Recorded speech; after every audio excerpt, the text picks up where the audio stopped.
ഈ വണ്ടി over rate ആയിട്ട് വന്നതാണ്. മാരുതിയുടെ അൾട്ടോ. ഇതിൻ്റെ ഹെഡ് ഗ്യാസ്കറ്റ് പോയതാണ്.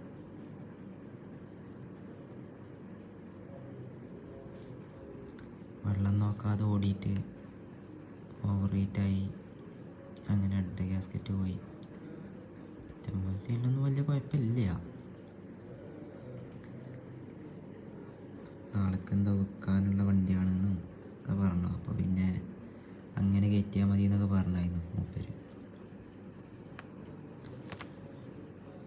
ടൈമിംഗ് ഒക്കെ സെറ്റ് ചെയ്ത് വാട്ടർ പമ്പ് അയച്ചെടുത്തു.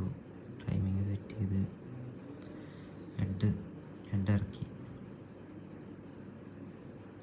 ബാക്കിയൊന്നും വലിയ കുഴപ്പമില്ല. പിന്നെ മൂപ്പര് പറയുന്നുണ്ട് അതിൻ്റെ ഗ്യാസ്കറ്റ് മാത്രം മാറിയിട്ട് എങ്ങനെയെങ്കിലും റെഡിയാക്കാൻ പറ്റുമോ എന്ന്. അപ്പോൾ പിന്നെ അങ്ങനെയൊക്കെ പതുക്കെ അയച്ചെടുത്തിട്ട് സെറ്റായി കൊടുക്കാൻ വെച്ചിട്ട്